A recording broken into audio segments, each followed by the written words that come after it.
Good morning, everybody, and welcome to day 3 of the Freelance Festival. And if your head is starting to explode, well, it'll probably pop today because we've got even more exciting workshops and sessions coming up. I'd like to thank our sponsors again, Media Super, for their support of this festival and their continual support. They've been with us from the start, so that's been fantastic. I'd also like to thank the Macleay College students who've done a magnificent job reporting from their virtual newsroom. And if you haven't had a chance to read the articles, please pop over to the social channels, the festival social channels. I'll be posting up our Facebook and Twitter channels. It's also on our website, but I'll put it in the chat just for convenience. I'd also like to thank the Fabulate writers who have won the pitches to write about the festival, and I'll be talking more about Fabulate. We're going to be offering some free post-festival sessions, and Fabulate are going to be holding a roundtable discussion, but I'll fill you in on that with follow-up email. And also there'll be a digital ready workshop that we're going to run as a post-festival surprise, post-festival, something to do after the festival as well. So we'd like to keep that momentum going. So there's a couple of things to watch out for in your emails after the festival, and also some feedback from for the festival would be great for following festivals. So it is a great pleasure to be able to talk to Cath Webber and Louisa Graham.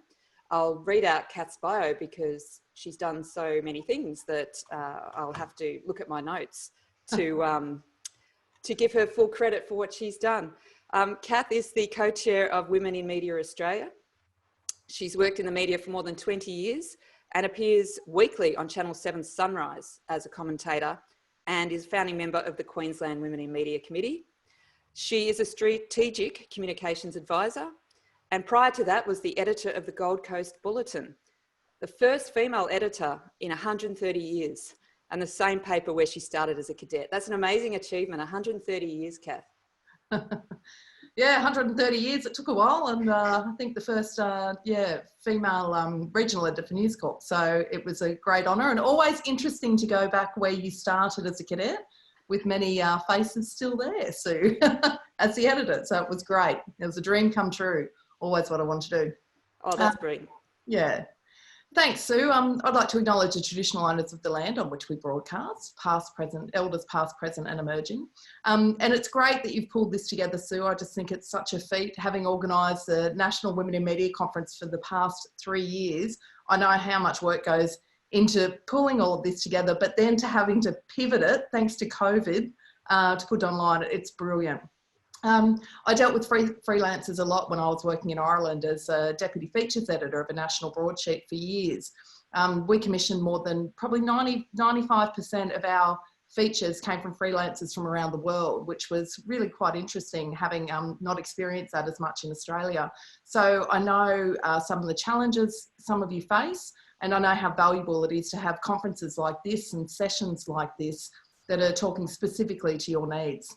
So I'd like to introduce today's guest to talk about some really fantastic opportunities for freelancers.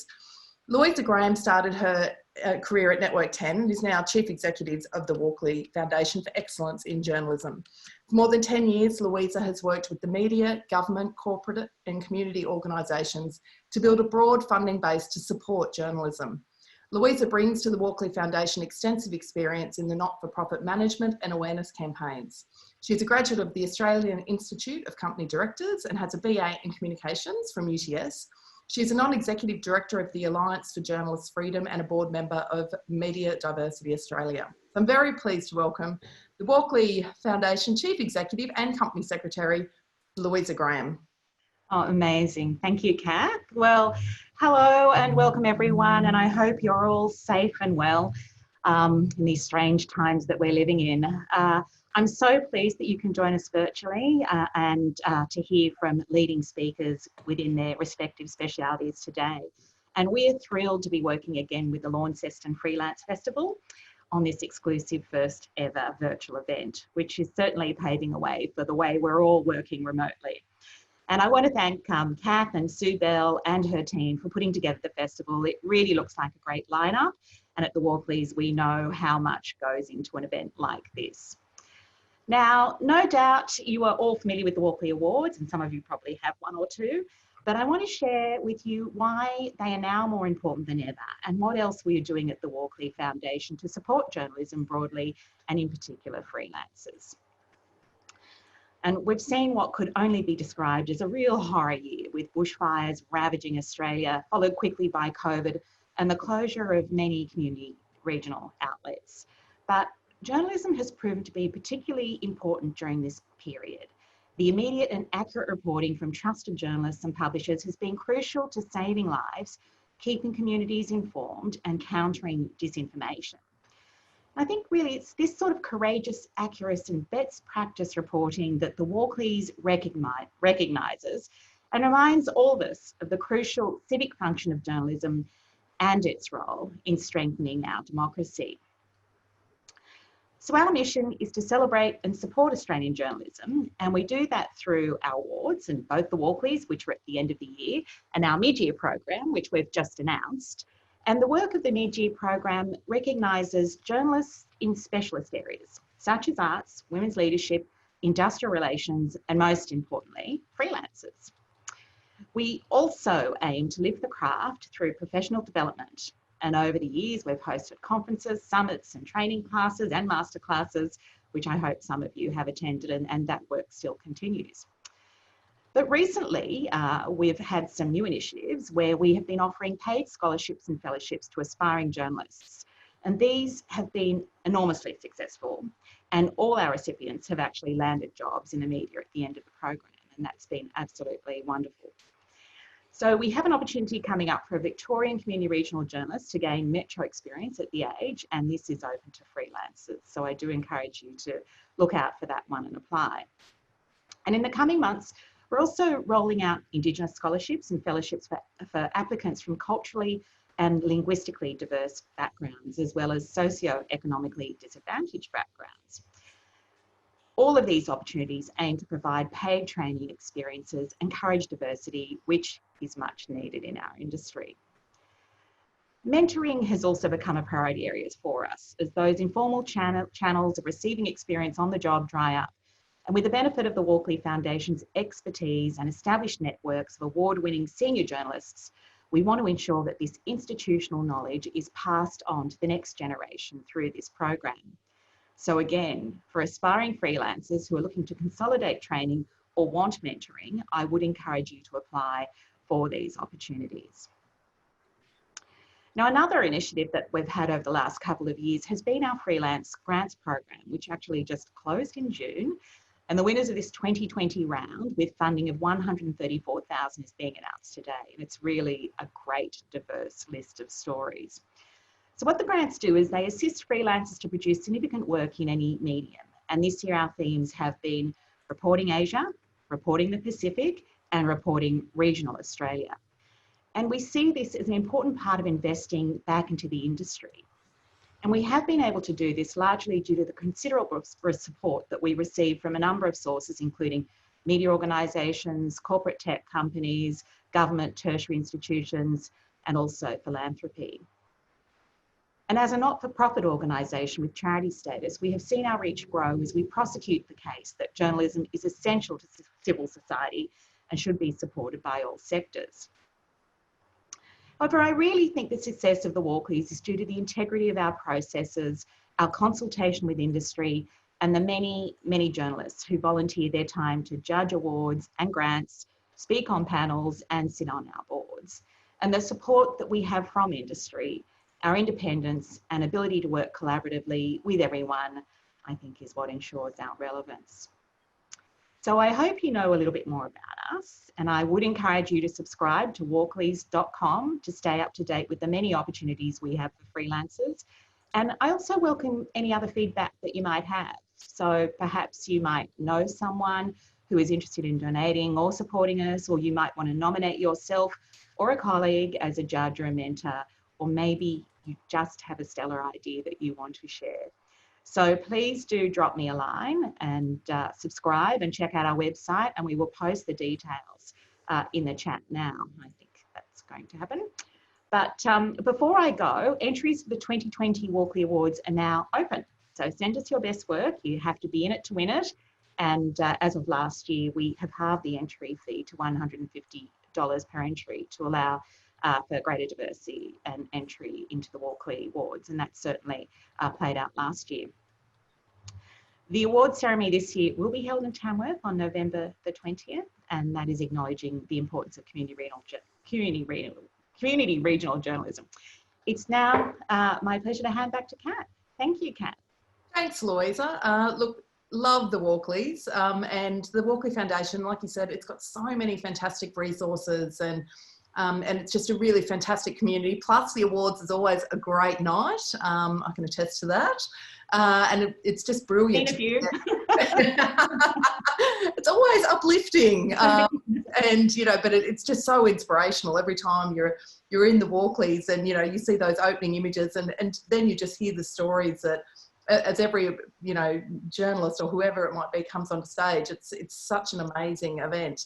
But also what the Walkleys offer is incredible. And I know with the Walkley's Freelancer of the Year Award, which is open to freelancers, obviously, but it's open to freelancers who self-publish, and it can be a standalone article, a photograph, a blog entry, a radio or TV story or interview, but it can even be a Twitter stream. So for those who are on, and what kind of insights could you give people listening or watching to what the judges look for in freelance work when they're looking at this award for freelancers for a Walkley Award? Sure. Well, we don't really treat freelancers any different to any other journalist. It's through the award system, so they're benchmarked by exactly the same standards and practice as we would with journalists who are working for media organisations. But essentially, you can submit 3 pieces of work, published or broadcast in any medium, and the criteria used for our judging includes research, storytelling ability, originality and innovation, tangible public benefit, accuracy and ethics, and excellent use of the medium and media. And of course, it's also important to note that through the Walkleys, when you enter, you need to tick a box which says that you have applied the MIA Code of Ethics for Journalism. And I think that is really important as our industry standard, and something that we certainly value and rank very highly. And so what are the types of stories that some of the winners maybe of past Walkley Award, you know, the Freelance Award, have? What kind of stories have they covered?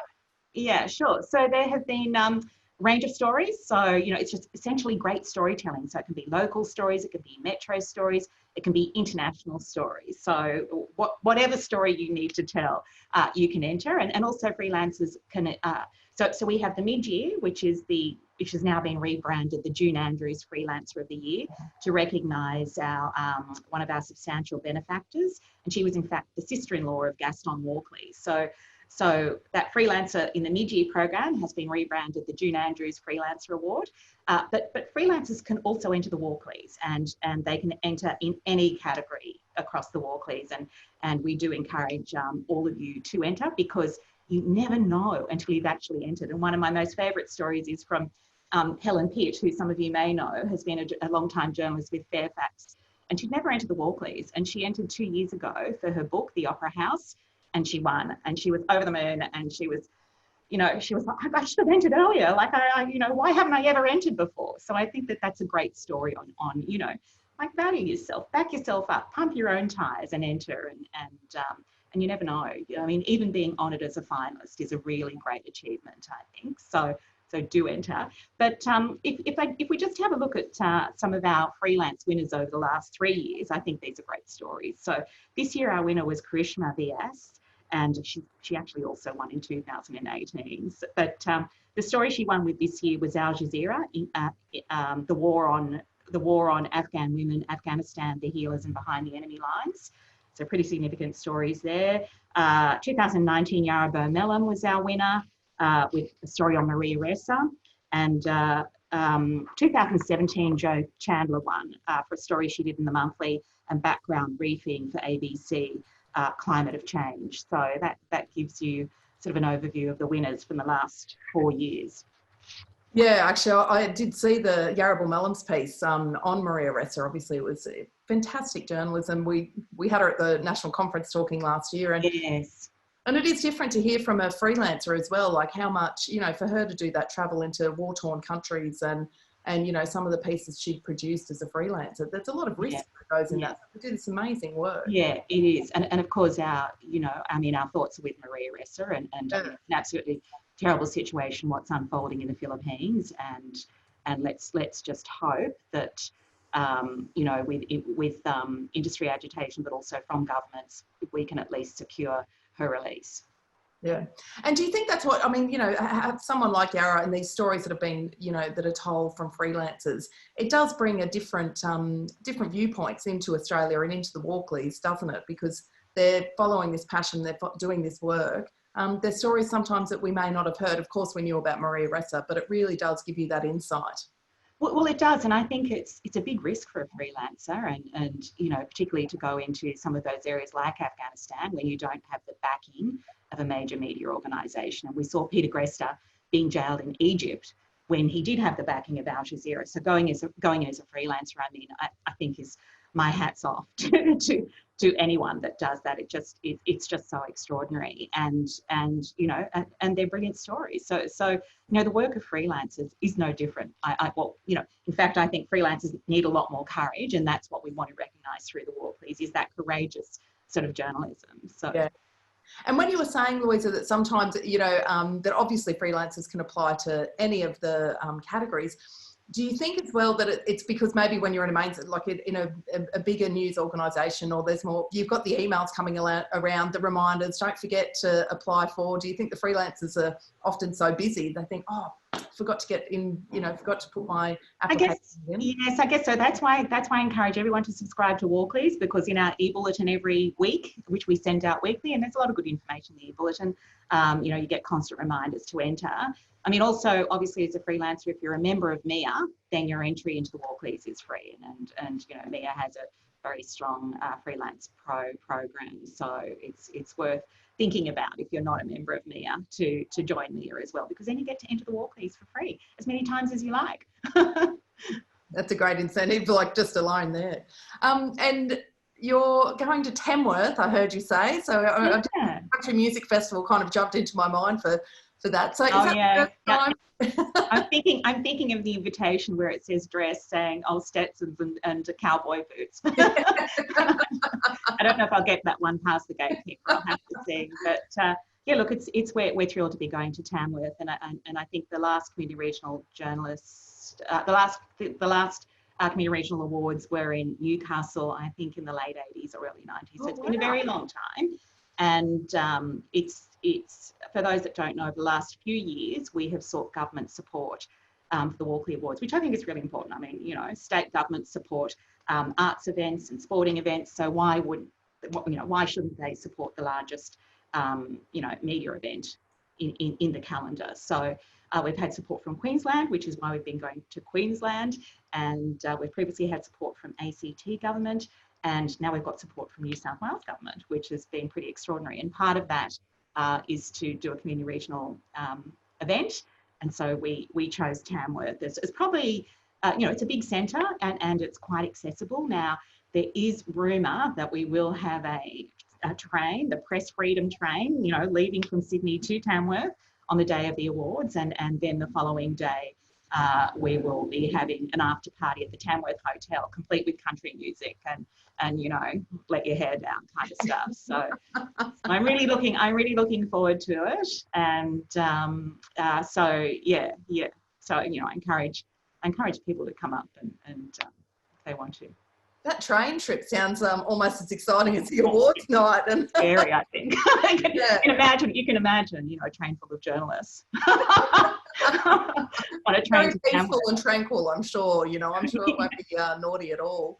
Yeah. Okay, so we have to dust off the akubras and get out the glittering gowns, and then and the shirts and jeans and boots for the next day at the pub. Yeah, that's right. That sounds amazing, though. And do you think in this environment? I mean, look, we all know it's been a really, you know, it's been a pretty tough time in the industry in the past couple of months anyway, but particularly for regional and rural centres and journalism. Do you think, how important is it that, you know, freelancers are often very much part of those local communities? They're reporting on neighbours, friends, you know, that's where they live and not moving around potentially as much. how important is it that we keep hearing those stories from freelancers about those rural and regional communities?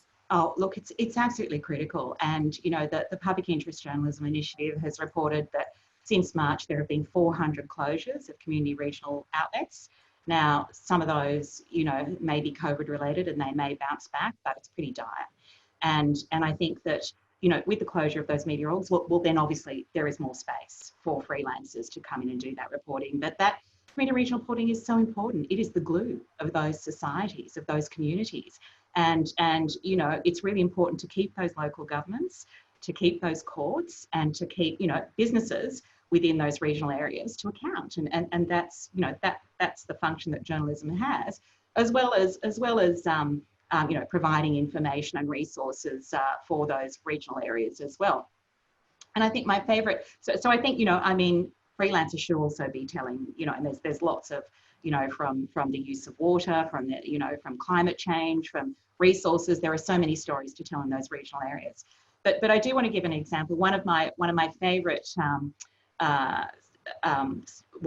one of my favourite Walkley winners was in 2012, and that was the Border Mail. So it was the actual publication itself, the Border Mail, that entered, and they entered for their campaign on suicide, and they won 2 Walkleys for that. So they won the community regional, and then they won outstanding contribution, and that was a really great example of a community regional outlet, you know, working with the community to raise awareness about suicide. But with freelancers, it's also, you know, there is definitely the capacity to do that, and I think now there's probably more opportunity with some of those outlets closing. But you know, we just need to keep regional journalism alive. Yeah, it's just so essential. Yeah, agree 100%. Look, I'm just wary of time as well, Louisa, but if anyone has a question, I know we started a bit early, so we'll let you go soon. Also as well, there's a very much a business side for a freelancer to a Walkley. I mean, any journalist would love, who wouldn't love to win a Walkley Award? I mean, you know, it's held in such high esteem. We grow up dreaming about a Walkley Award. But for freelancers, it can also be quite, you know, it's something that can help you get work from there on in, isn't it? As in, you know, I'm a Walkley Award winning, you know. Oh, yes. Sorry, yes. Sorry, I didn't phrase that very well. No, that's all right. Yeah. Look, you know, I mean, the Walkleys benchmark the best practice in journalism. So I guess if you can, you know, if you can attach that to your name, well, then that does demonstrate, I guess, that does demonstrate that you've been able to produce some pretty good journalism that's had impact and that has, you know, made a difference. And I think that's really important. Yeah, and the integrity of what the Walkley stands for. It is you know, when you talk about the judging process, and it is just so thorough, isn't it? And the caliber of people you get as judges is incredible. Yeah, look, it is. And you know, hats off to the judges, because I think we engage about 130 journalists every year to judge our mid-year program and the Walkleys and various other things that we do. And that's amazing, you know, time that those journalists give to peer judge the awards. And I think really is the integrity of the process in the Walkleys, and it's something that we hold, you know, very dear and that we work on very hard to maintain. And we have that, it's, you know, we have 2 round judging. So in the first round, it's peer judged by 3 of your peers, and we aim for, you know, broad diversity in who we engage with as judges to ensure that we're getting, you know, getting that balance and getting that input. And then they nominate the 3 finalists, and then it's the Walkley judging board that choose the winner for the Walkleys. So the judging board are 15 members of the industry, and Lenore Taylor is our current chair of that judging board. So it's a pretty impressive board, and they're and I can tell you the process is very, very robust. In recent years, we've introduced 2 journalists to help us, because the Walkleys, we don't judge ourselves, we just administer the awards. So we have 2 judges that work on the initial stage with us in sort of collating all the entries and ensuring that they do meet the entry requirements and the T's and C's. And that has certainly, I think, lifted the Walkleys in the last few years in terms of the integrity of that process. Yeah, right. And Louisa, just on the pandemic that we're all, you know, obviously we're all in it together, literally online today. It's we've all had to pivot in some way. what about the Walkley Foundation? I noticed you've been doing some great stuff online. How's it affected you and the foundation and your team? Yeah, well, look, like most people, we've moved online. So we delivered some amazing training classes on freedom of information and headline writing. Baz McAllister, who's probably a favourite of everyone in his headlines. So I think we may have already, or we're just about to put those up online free. So that was really, it's pushed us into that medium, right? It's pushed us a little bit into the 21st century. So that's great. And we hope to do more of that going forward. Obviously, like everyone, we've had to cancel some of our events, which has been a little bit sad. But we do hope that the Walkleys will go ahead in November. And certainly the indication as the government lifts restrictions is that will happen. We will be having our first live event, hopefully, on September the 1st in Sydney, and that will be our trivia night, which we kicked off with our inaugural one last year, and that was a lot of fun. It really just brings the industry together to have a bit of, to have some fun together and to network, and I think that's particularly important at the moment with us all being in lockdown. We've forgotten how to socialise, so having an event to all come together with will be something to really look forward to. I think everyone's got November in the diary. I know I have. Yeah. You did a great sell there for November in that train trip. But the upside of this pivoting though is particularly probably for freelancers. When you're not in a media organisation, you probably don't have the access to a lot of these training programs or the headline writer sitting next to you, like you said. So everyone obviously seeking out for the Walkley Foundation, and even more broadly, that there's some great free online content now, isn't there, to upskill? Yeah, look, there is, and certainly we hope to produce more with funding. I mean, our sort of business model is that we seek funding from, as I mentioned earlier, from a variety of sources, but they fund the programs that we do. So we don't, money doesn't suddenly materialise. We have to sort of go out there and seek it, and so hopefully with additional funding we'll be able to produce more of that online training. Yeah, and it's just such a fantastic resource to have those people, like even with, doing RTIs and FOIs and all the rest, they even changed the acronyms now. It can be really daunting having to do it. And, sometimes when you start doing a freelance, a piece of work, you don't know that it's going to take you down an FOI. And so it's sometimes quite likely that you get to that point and don't actually know how to do it. And it is hard when you're not surrounded by a newspaper to turn around and ask someone. Yeah. Well, the FOI one I recommend really strongly. Alison Sandy, who used to be the FOI editor for Seven, or actually I think she might be, but that section that she does on FOI is amazing, because it is absolutely a lot more more involved, and particularly with the government and its attempt to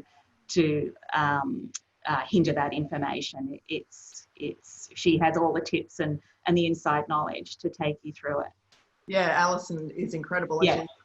So many years of experience doing it, yeah. knowing what to look for and how to get past the redacted bits if you can. Yeah, that's right. Yeah.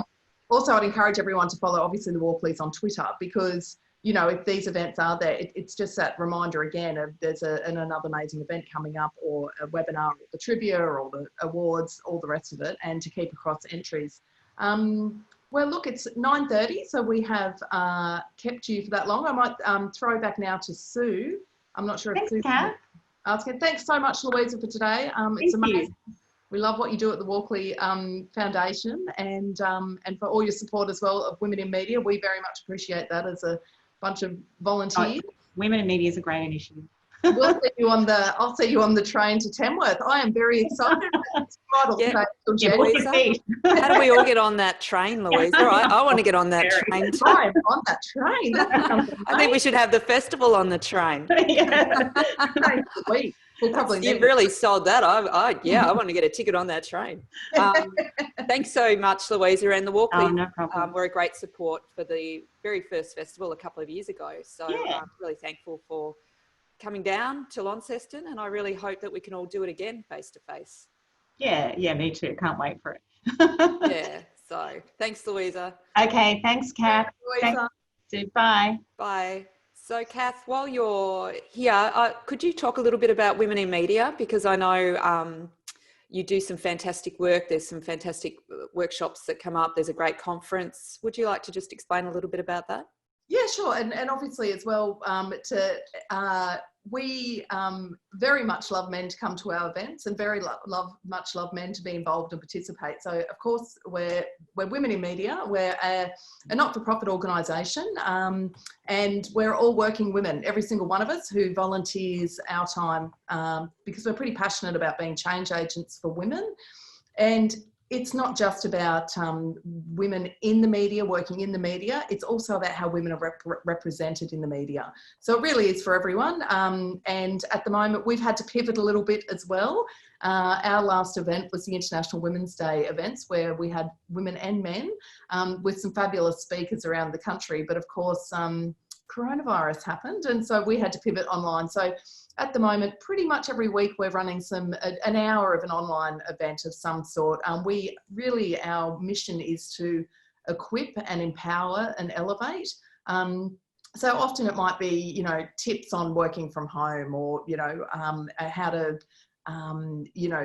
how to pitch it. If you've written a book in COVID, we had one of the sessions recently, or you've written a script. It was literally talking through how to do a big project when you're by yourself, which for you freelancers is a fantastic app, because you're actually used to working from home, many of you. For the rest of the world, it was a bit of a shock that they had to manage.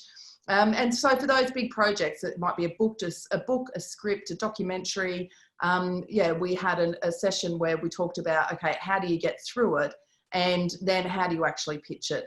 So look, please check it out. It's at womeninmedia.com.au. We have a national conference. We've had, 3 for the past 3 years. And that's also lots of workshops, very much like what Sue's pulled together with the Freelance Festival. And it's on the sunny Gold Coast, so we tempt you up here when it's still cold down south. And also it's just a lot of fun. We like to have a bit of fun at Women in Media. And so we're just we've got that on hold at the moment. We're not quite sure what the world's going to do with domestic travel. So whether we'll pivot that online, it's always towards the end of the year. So we're just waiting with that.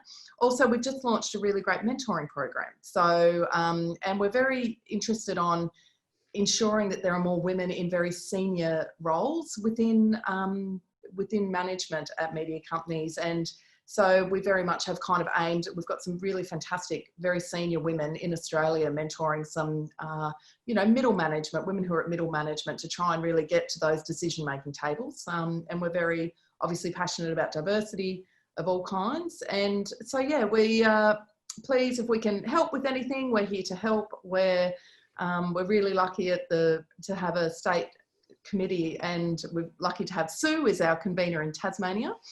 Caroline Jones, the fabulous Caroline Jones AO, is our co-patron with Vicky Laurie, who works at the Australian. And I would really encourage, once we do get back to a post-pandemic normal, is there going to be such a thing? Please pop along to our events, particularly for freelancers.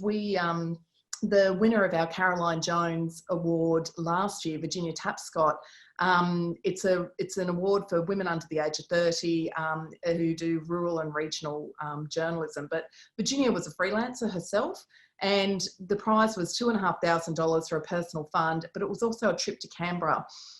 Virginia also came to our national conference. But even out of that, the connection she made with the editor of The Australian meant that I think a couple of weeks ago she had a piece published in Inquirer in The Australian. So, as much as, we're there to equip and empower, but it's also about great networking. We hope that if freelancers can come along, that we can somehow expand contacts to help you. And if there's, there's obviously many times there's quite senior women in there who may be editors, or who you might be pitching to, or if you need some help, understanding how a certain, different organisation might commission pieces. So please pop along. We're a friendly and fun bunch, we like to think. And we're very appreciative around the country how much people volunteer their time, because we know everyone's busy. So we've got fantastic committees in every state and territory who really pull all these events together in their own time. And I could talk about it all day, and I won't, because you're here to talk about other things, but feel free to reach out if I can do anything to help anyone. I've put the website up in the chat, but also it's not just journalists, is it? It's people, women working in Oh, media. It's all sorts of, yeah. Yeah, sorry, yes, it's very much, it's for communications, film, TV, comms, PR, anyone really in that. We have quite a few academics who are engaged with us, anyone who's really, we're quite a broad church, and that's what I mean, and it's for men as well. It's, you know, obviously our aim is to be for women in media, and like I said, to, you know, increase representation of women in media, both inside news organisations, at management levels, but as well to think about how we're actually representing women who are, you know, reported on in the media. So it's, you know, we cross a lot of spaces, and we're very open to, you know, anyone, you know, really in any kind of communications field. And as we all know, media's changed so much from what we would have termed media in years gone by. It's really now, it's storytelling. It's in any process, any company. And there's a lot of companies, as we know now, that have their own kind of communications hubs and newsrooms. So we're very much here just to bring, you know, communicators together in a way, and who are like-minded like us, and really do kind of want to see some change. And that's what we feel most passionate about, is, you know, to equip and empower and elevate other women. And we feel that, you know, which is how the first conference came about, is that sometimes, you know, for freelancers or, you know, or people in companies, you're in your own tent. And so what we like to do is create one big tent and bring everyone together, and see how we can help each other out. And it is through networking, you know, you find out things that you didn't know. We're very much about, you know, how, you know, contracts or legals or defamation, or, you know, can you use that, can I, you know, use that photo? Do I need copyright if I've grabbed it from Instagram? How does that work? You know, it can be quite granular what we talk about, superannuation.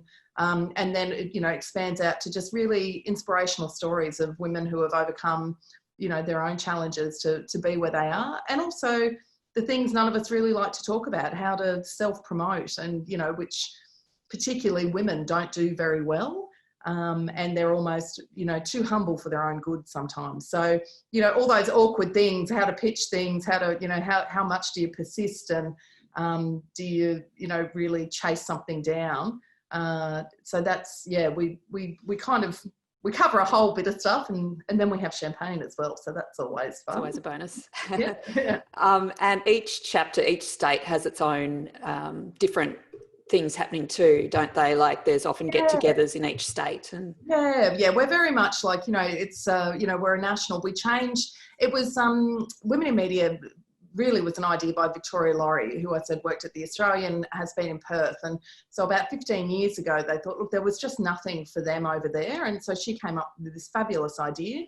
And about 6 years ago, Mia said, you know, we should really roll this out. It's a great idea along the East Coast. So we were very much under the Mia, we were part of Mia. And then a couple of years ago, because we were doing the conference, we're still very, you know, closely aligned, obviously, with Mia's values as well. But we are now, we're a company limited by guarantee, so we've separated from under the Mia banner, and yeah, we're a not-for-profit. So we're very much focused on letting the states and territories, you know, do their things. That, you know, a masterclass on safety in remote reporting for WA and the Northern Territory is incredibly important. It may not really resonate in Sydney, you know, where you've got 5 million people. So, you know, it can be quite different. And when you look at Queensland, you know, here we are in Queensland, we have an event in Brisbane. It doesn't mean that someone can just pop in from Cairns or Townsville. So we have kind of Far North Queensland Committee, and there are different issues up there when it's cyclone season, or, you know, how to stay safe and safety in reporting. And also we like to think that we really connect for a lot of the younger journos as well, that we can kind of reach out and give them some benefit of, you know, some war wounds that we've all got, or scars over the years, and then some insight into, you know, if we can help with anything. And yeah, like I said, if it was, you know, for me, it might be for freelancers, you know, the years working in Ireland, like I said, I'd never really come across that, because I'd come from an Australian, you know, newsrooms, that to not have one features reporter, to me, was really quite, you know, eye-opening. to know that we commission pretty much every single piece of content in the weekend magazine and the daily features pages and columns. I was dealing with freelancers from Tanzania, you know, England, America, all around the world. So you know, we try and all of that experience somewhere. We hope someone in Women in Media, if we can't help out, we think that somehow we can connect them, hopefully, with someone who can. So yeah, we're here to help, and yeah, it's a real passion project for us. And once you kind of get involved, they're just a really great bunch of people. I think when you work as a volunteer, it can be pretty grueling. As you know, Sue, as our convener, the emails don't stop, but you wouldn't do it unless you were absolutely, you know, committed like we are. And also, if it wasn't fun, then there's just an authenticity about working in there, and we're all really passionate about journalism, and particularly with someone like Caroline Jones as our patron, you know, who's so, you know, so passionate about rural and regional journalism particularly. So over the past few months, we hope in some way we hopefully may have been able to help or connect, or, you know, reach out, or at least offer maybe one of these online courses may help someone. But yeah, we're always here if there's anything we can do to help anyone. And just before you go, Cath, there's Wimbites is coming up this Thursday, and I know everyone, well, not everybody, but I mean, a lot of people will be interested. Karen Percy from the ABC will be talking about trauma, won't she? Yeah. From yeah. reporting. Yeah, I mean, Karen's a fantastic ABC journalist who has decades of experience. And so if you've experienced trauma, or you, particularly those people who, if you're interviewing people who have experienced trauma, which, let's face it, in journalism, you know, occurs every single day. Karen's going to talk us through that session. So that's on Thursday at 5 p.m. You can just register. It's free online. Like I said, please, you know, men and women are welcome to join that. And thanks, Sue. Sue's popped the session up. It's just stuff appears. It's fabulous. It's magic. I need you by my side all day, every day. I'll be your personal assistant. This online for Yeah. you. So yeah, it'll be, you know, Karen just has so many, you know, fantastic years of experience, and she's an exceptional journalist. So we're really lucky to have her doing that session. And then yeah, in the couple of weeks after, which we haven't announced yet, will be there'll be a digital session with great tips from Danielle Cronin, who's the editor of Brisbane Times. And she was on our panel yesterday. Oh, you had Danny. Oh, great. Yes. She is a fabulous human being, but she loves a shortcut. So we said you have to keep talking about all these shortcuts online, even just in, I don't know, to open your tabs on, you know, the internet, or so we tap into Danny quite a bit. You know, she just built our website for us single-handedly for free, you know, in her spare time as being an editor, as you do. So that'll be one coming up. And then probably towards later at the end of July will be one on data analytics, and particularly for people running their own small businesses, or giving advice if you're running your own company on booking in media or advertising, or who to go, or what do you do if I've got my own freelance company or comms company and I want to get it up the top of Google, you know, where should I, you know, position myself, and about branding for companies and all the rest of it from small to medium business. So the importance of data, you know, we love to say as journalists, content is king, but there's a new saying that data is. So we'll examine that, and then one on defamation, legals, because there's been some really interesting legal kind of findings around that. So yeah, that's what we've got coming up in July. Fantastic. I know Women in Media do a fantastic job, and you know, the state conveners are always putting stuff out there. So it's a fantastic organisation. You want to get involved, and if men can get involved, what's the best way do you think men would get involved with Women in Media? Yeah, I think just reach out to us. I think it's been one of those things where, you know, we at our events locally, and definitely at the conference, we've always had men there. And, you know, of course, we're women in media, and like, so if you're a man not interested in being in that space, it's probably not for you. But it doesn't, the men that we do have are highly engaged. So follow us on Twitter, Facebook, social media, Insta, and then follow your state, or I think essentially going to that first kind of event at a state level or territory level would be the easiest way to connect with people in person. But I know some of our greatest supporters, even as sponsors, have been editors, male editors of newspapers and general managers. And I know we had fantastic support down there from the Mercury in Tasmania when we launched. And at the NT News, the male editor and male general manager hosted the NT News for us, which was a delight to have Caroline Jones working out of with, you know, croc front pages behind her. It was quite a treat. So, yeah. Yeah, that's great. If there's any questions for Cath, just pop them in the chat before she goes. I know I'll put is it okay to put your email in there, Cath? Yeah. For people? Yeah. All right, I'll pop that email in there in a bit. And yeah, please get in touch and join Women in Media. It's a fantastic organisation, and I've met some great people through it. And that's all part of it, isn't it? Like you were saying before, you make those connections, and they're really valuable, and friendships as well. So. Oh yeah. Look, I think, you know, I don't even know why I originally joined, to be honest. I think it was actually a journo who had jumped me at a job when I was the editor of the Gold Coast Bulletin to ask me about a story that the ABC was running on the Gold Coast Bulletin. And I got caught out big time, but we kind of got along really well, even though she was throwing me under the bus, which was great. And we kind of joined, and we just have, you know, and it's the broadest church. We had, you know, News Corp, Channel 7 versus Channel 9 versus Fairfax versus the ABC, all in one room. And it's fantastic. Those women are my really, really good friends, and I would never have met them. You know, I think in your own, you know, companies, you kind of just, you know, sometimes, you know, everyone gets a bit carried away with pitching one organisation against the other.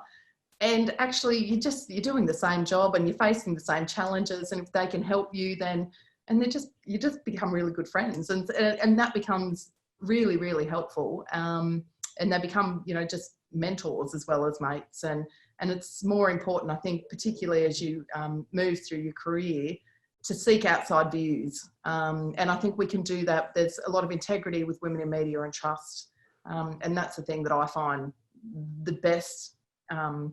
About those connections, the best thing about those connections is that we're really open and honest and about what we talk about, and it is kind of, it's a moving feast of Chatham House rules almost.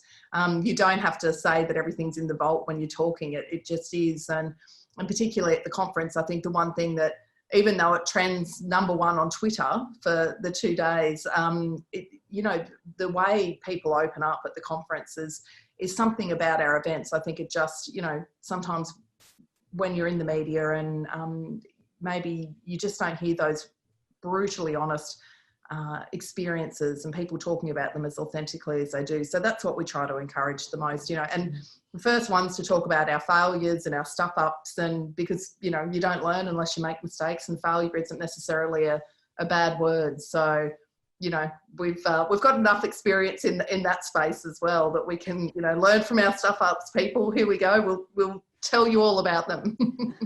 Yeah, it's a great organisation. So yeah, well, thanks, Cath. I really appreciate you coming on and talking about women in media and speaking to Louisa and getting people involved in the Walkleys. And let's all get on that train. I definitely want a ticket on that train. I'm telling you, there's going to be a so women much in fun. media. There's going to be a women in media panel, and I'll be like leading the charge. We'll take over the cabin. We need to book it in now. It'll be so much fun. Thanks for organising this incredible conference, and thanks everyone for your time this morning. And thank you, Sue, especially for all your free volunteer work you do for Women in Media. We really appreciate it. So have a fabulous last day of the conference, everyone. Thank you, Cath. Hope Bye. you by the end of the day.